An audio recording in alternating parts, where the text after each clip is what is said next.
Carmen Sandiego, Season 4, Episode 4, The Himalayan Rescue Caper. And what a great episode. This is what I'm talking about when people talk about cartoons and they always got to be for little kids and silly. This is pretty serious stuff from beginning to end. The termite bee thing is pretty silly, but it plays into what they were doing in the episode, trying to get player out of class. But everything else, this could just be a spy thriller plot. You know, you can see this in a 007 movie or something, because all of it, you have action set pieces, snowy mountaintops, jumping out of buildings, there's explosions. We got people, you could trust. You're trying to figure out information. It's a solid, great episode, and it sets up so the implications here. When we get to them, we'll talk about them. I don't know what's going to happen next. And in the end, like we learned that there's been an ancient vial or something. It really weird stuff, but it's just great. We jump in and we get back to, how Carmen and, Devaneau doesn't know. He's starting to question. He's been questioning himself for a little while now. And now he's really look at his face. Carmen, locked him. Remember, they were trying to get Gray out of the prison, and he was there to talk to him. And then she locked him in an interrogation room. And the chief's like, come on, Chase, you freaking idiot. And she's like, oh, it's obvious that, she's working with him. And then he's like, but what sense does that make? Because I remember she left him behind for us to capture. So how could they be working together? But look, there's this photo of them talking to each other at some cafe. So they must be working together in some type of capacity, or they're friendly now. But, Devaneau just quite doesn't. Before, he was so sure of himself. Oh, it's Carmen Sandiego, the Red Shadow, the Femme de Rouge, all that. She's the bad guy, but he's starting to really question it. And he needs Julia more than ever now. Why couldn't he be like this before? Oh, him and Julia. I'm a sucker for this kind of crap. I kind of like them as a couple. But he was such a dunderhead, an absolute pig-headed moron, that he just drove her away from the whole thing. If he would have been more like this, more open-minded, things would have been way different. We get to the helicopter. It's up in the snowy area and everything. Oh, okay, so what's going on? Who's it? First, they kind of set this up as who could this person be? But we find out it's Maelstrom, and he's going up to the Himalayas to go check on Cerebellum because she's making those robots, she's doing her thing, but she's away from the faculty, so she needs to kind of come back. And they're also going to experiment on or it's so funny. It's odd. When we get to it, we'll talk about it. But she shows up, she's like, oh, Maelstrom, it's nice to see you. Maelstrom, it's nice to see you here. And he's like, oh, yes. And she's wearing that crown. Remember, they actually got away with that crown. But she's the queen of the robots. And she's like, oh, I'm just keeping it warm for Cleo because she wanted it. But she's wearing it on the side of her. Is this a Jughead reference? I don't know. Sure, why not? But, the robot's bringing them cocoa and everything. And then, he's like, okay, whatever. Let's talk to our guy. They captured Gray. Remember, they got him out of the prison last time. So this is so odd. You think he's going to be in some, dungeon. It's the nicest freaking hotel I've ever seen in my life. Look at these windows. The view, we got a fireplace, big old couch. It looks freaking nice. But, he's thinking, he's starting to get little memories, he's starting to think about Carmen again. Remember when they jumped off they made that EMP pulse, they stopped it. And look at this hug. My whole heart is this hug right here. And he's starting to remember. And he feels like, oh, the good guy's like, Carmen, are you a super spy or something? And she's kinda, but he's like, we're good guys, right? And she's like, definitely, we're definitely good guys. So he's having all these kind of memories of back when he was involved, memories of Carmen doing him being, a good guy, a regular person again, but also having flashbacks of doing all this evil stuff. So he doesn't know what's what. Here's the door. I actually like this. This is really cool. Instead of just sitting there waiting for the person to come in, he grabs a lamp and he's ready to attack whoever comes in and get out of here because they basically kidnapped him. Maelstrom just catches it. He's like, oh, it's nice to know that you're not just sitting there, you remember some of the stuff. And he's like, what are you talking about? But see, we get flashbacks when, oh, should I call you Crackle? And he's like, who the hell's that? We used to get this flashbacks when they did the first mind wipe when he got caught. And he's like, you're the one who did this and you messed up my mind. He's like, oh, we just, did a little, to put you back where you were. He's being incredibly nice and unbelievably accommodating. It's really weird because couldn't they just strap him down and force it? But they want him to come around, which is kind of odd. And, he's just kind of talking to him and stuff and just being very cordial. Of course, Gray is standoffish because you're freaking kidnappers. But this old man doesn't seem like he's being that bad of a dude. So they're going to, I think he's gonna not to say sweet talk him back into being a bad guy, but showing him, oh, this is really you. This is the you that you're supposed to be. So I think that's an interesting approach. It, later in the episode we see how it pans out, but I thought for sure they were going to be more strong armed about this. Pretty cool. And he talked about Carmen and everything, and of course he has those conflicting emotions. We get to, I guess it's Carmen's in the van. Which is, again, the crew's all together again. Instead of doing that whole split up thing they did the last couple episodes. And I guess Shadow Sun has to be the impromptu player. So he's the one working the all the information and stuff. So they're driving up there. She's trying to explain everything. Okay, he's up in the Himalayas. It's going to be tough to get up there. And they're like, oh, we need player on this. Carmen's like, no, he's already gotten in trouble a bunch at school. We can't get him kicked out of school just for us. I understand where she's coming from, but this is like, I don't know, being expelled from school or like robots being made to like rob all these things. I don't know. It's a little bit more important, but whatever. Get back to, I guess, when Crackle first came to Vile, I guess, or like when he was being recruited. Remember with Sonia, where they kind of like they vet people and they get them, okay, this is someone who might want to come to the school, and then they kind of have to apply. So he's talking to Maelstrom and he's like, yeah, he's like, oh, I kind of want to join your guys' organization. And he's like, you work at the Sydney Opera House. You're going to be like promoted to like assistant electrical engineer person. Wouldn't you rather do this? Like, no, I know working with you guys, I can make a whole lot more money. So Graham's a bad dude. He's a bad guy. If you have those kinds of feelings that I deserve this, I'm going to get my money and I can make tons of cash and I don't care who I have to steal it from, you're totally a bad dude. But look at him now. He's like almost watching in horror. Like, that's me? Because he doesn't feel that way anymore. And, of course, Maelstrom's like, yeah, you were a pretty good student. You were top of your class. Look at that. Just the lighting here. Look how devilish he looks. He's a scary dude. Remember Poltergeist? He looks like that dude. But he's like, yeah, you did great. And you're like one of the top students and all that stuff. So like kind of buttering up, saying, the real you is this thief. You were really great at it. You should probably go back to doing that. So yeah, what an interesting approach. I think it's just ridiculously awesome. Get to Julia. I would take every class Julia was the professor. And like, I don't care. Student debt, be damned. I'm taking these classes. So it's just like talking about ancient Greece and stuff and Homer, the Odyssey and everything. And look at Chase. He's out there. He's wearing that stupid jacket that he had. Was it season 1? That stupid K-pop jacket. Then she notices it. And then she's like, oh, what the hell's Chase doing here? Class is over. He's kind of following her. And then she knows she's being followed. It's like, oh, Agent Devaneau, what do I owe the pleasure? And he's like, oh, Julia, I need to speak to you. And then he's kind of laying out all the details as if she was still an agent. She's like, you shouldn't be telling me all these things, because he's like, hey, Carmen Sandiego, we're still going after her, but I don't feel the way that I did before. I don't think that she's the bad guy. Do you think she's good or bad?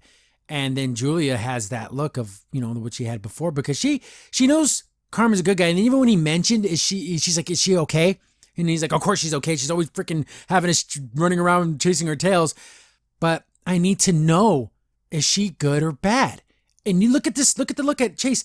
The man is growing. The character has evolved. It took him forever, but he's finally getting it. You can't look at every situation so close-minded. And he's starting to just see things as an inspector should from all angles.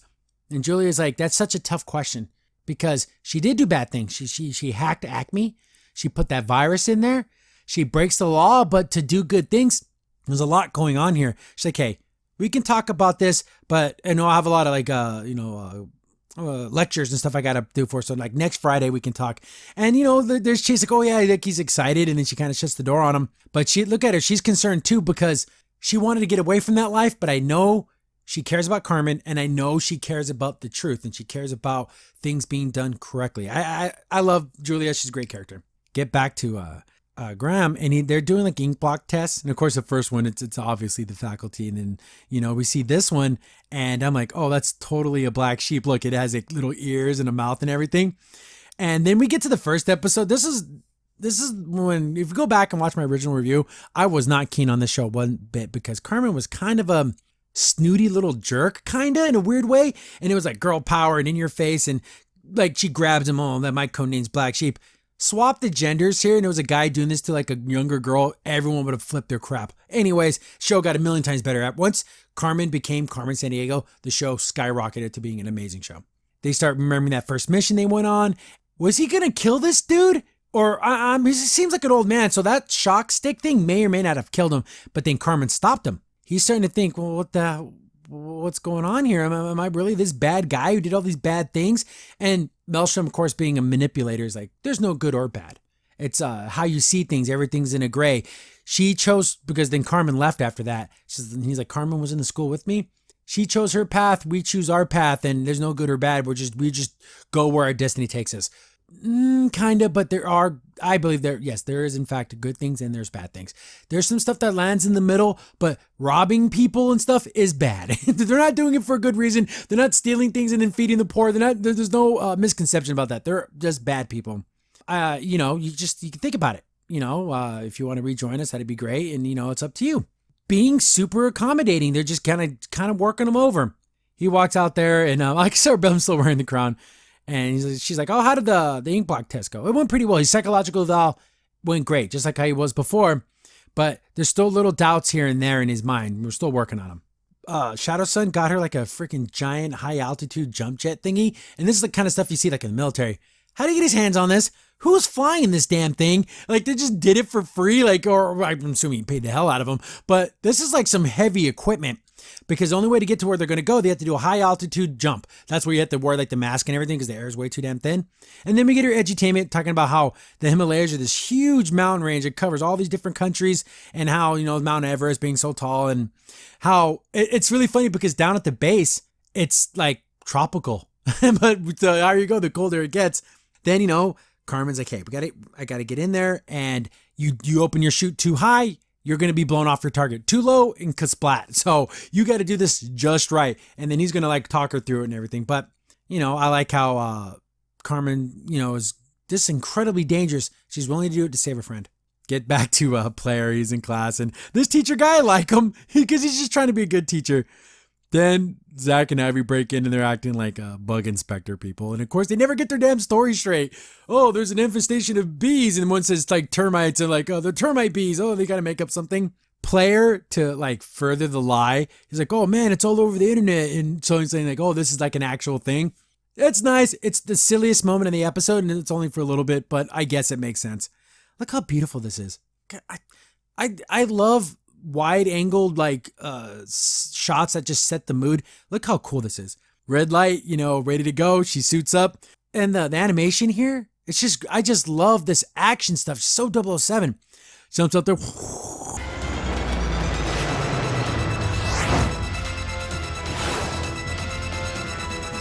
So she's doing her freaking high altitude jump. They're trying to get Player out of class. They evacuate the classroom and everything. Will they evacuate the whole school? I don't know. Someone called the principal. I think there would be some type of discussion here, but whatever. They get Player. Hey, Carmen needs you now. You got to help her out. He's working his laptop. He's going to get in connection. Carmen's falling. She's talking about, okay, Shadow Sun, when do I need to open my chute? There's been some weather here. Everything's breaking up. She's like, oh crap, I'm falling towards Earth. I don't know what the hell I'm doing. And of course, I love it when Player chimes in. And that's, Carmen needs this little bit of this safety blanket, this something where you feel comfortable. She's comfortable with Player because she knows Player got her back no matter what. He's going to do everything in his power to make sure that she's safe, that she has all the information that she needs, and that she accomplishes her mission. So it's nice, and all this uncertainty that's going on with Gray, what's going on with the freaking robot thieves. We have Shadow Sun's all busted up. Player in her ear, letting her know what's up, is that security blanket. I absolutely love it. But it's okay. You're on course. He's going to do a countdown, and this is when you're going to need to open up your chute. So counts it down, opens up. She's getting blown around a little bit. He has to use her grapple hook because she was totally going to miss her mark. But she gets down safe and everything. Woo, she did great. Then she gets in like her classic, the red and white snow uniform.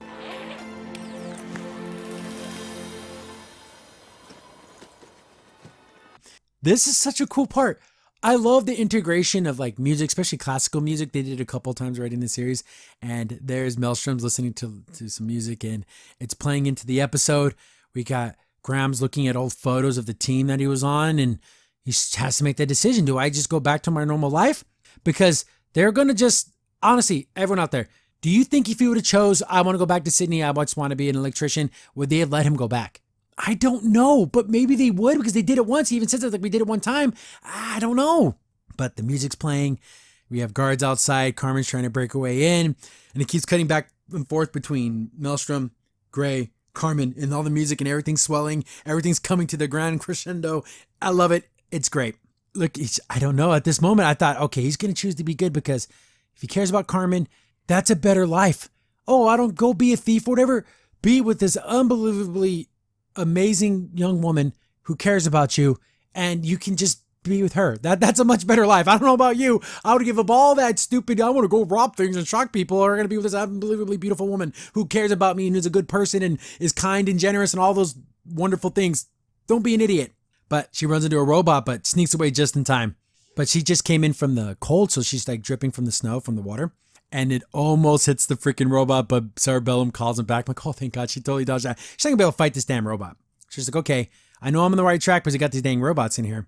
Then, Maelstrom comes to him and tells him about, hey, so what do you want to do? He's like, I don't know. Will you really let me go if I choose to not want to do this? He's like, we've done it before. And, but this is you were a good thief. That was your life. And you only changed your mind after they scrambled his brain. So who's the real you? Obviously, it was the thief, right? But you can be better, even if it's not personal. If something did something to your mind and you realize you were an awful person, just be the good person, right? I don't know. That's just me. But he tells the guard if he tries to escape, you know what to do. So that led me to believe that maybe they wouldn't have let him go. But Carmen makes her way through the facility. She finds the robots. There's dozens and dozens of them. So they get these things activated. They are screwed. But she's like, oh, I think I know a way to take these things out. I'm like, oh, what's she going to do? We see what she does later. It's funny because it's so not Carmen, but I guess you got to do what you got to do. They start to do roll call. Again, another funny joke, but it's only a little bit. And he's like, oh, don't worry. It'll take a while for him to get to pee. He's like, his real name isn't Player, you freaking idiot. So they say his last name. So we hear his last name. Was it Bromowitz or something? It'll be a while before he gets to the P's. The P's? For Player. Mr. Bouchard. It's there. You hear it. But of course, he gets caught. And the teacher's like, lo and behold, here you go. You need to get out of these computers and interact with the real world. Then we see him get knocked out. I'm like, what, do they shock him or something? Zach pulled the neck pinch thing, the ninja move. He actually learned it. Do you think that this was like a coincidence? It just so happened to work and, because Shadow Sun didn't really teach him? Or do you think Shadow Sun was really teaching him and he just wasn't getting it right away? Anyways, Zach did something cool. I can't believe it. But then even player's like, oh my God, I'm going to get expelled. There's no way. The teacher's knocked out in the closet with her. I'm totally done with school. Carmen finds where they're keeping Gray. Boom. We got a fight on our hands. This first guard is kind of a big dude. And she throws a kick at him and he just grabs her and throws her. He just chucks her aside. And I don't know, I'm kind of liking this hair forward look on her. It's looking pretty good. Second guard comes at her with a shock stick and then she's able to use that to shock the big guy. If this guy wouldn't have showed up, this would have been a hell of a fight for Carmen because this dude was he's a freaking muscle man. He gets shocked, takes him out. And of course, she's able to knock out the little guy because he's just a punk. Knocks him out, gets into the room. Come on, we got to get out of here. We have to get going. And this is the Heartbreak. And he's like, oh, the name's Crackle. And she's like, oh no, like they got to him. So she's like, whatever they told you, it's not you anymore. That's not you. You've changed. But this is also true. Like nothing's changed. This is the real me. When they shocked and scrambled my brain, that was the fake me. The real me was the thief. The real me was the person that joined Vile, not this happy-go-lucky guy working at the stupid at the opera house. But she's like, come on, we went to that cafe and look at that. She saw that little bit of that smile, like that can be us. You can just leave this all behind. You're going to be with me. You're a freaking idiot. I want to punch my laptop. You're so stupid. Go with Carmen. Like, I don't got to think of a scenario where I don't choose Carmen Sandiego over whatever stupid other choice there is. But it's, I guess, trying to be true to your own self. He says the only mistake he ever made was trying to hurt her. I'm like, oh, that's so kind. And so there's still that goodness in him because he still cares about her. Even though he's chosen to be a bad guy, he doesn't want to fight her. He doesn't want to have to physically hurt her or anything. So he tells her, Carmen, just give it up. Don't come after us.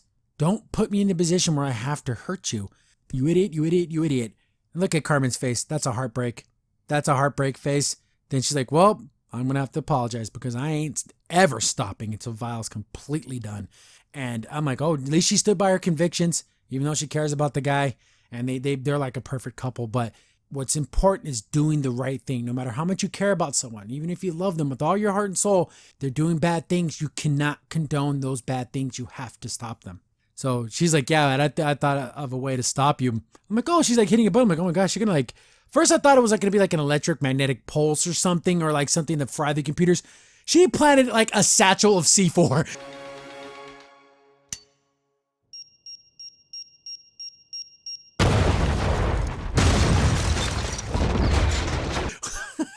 Carmen came to kill.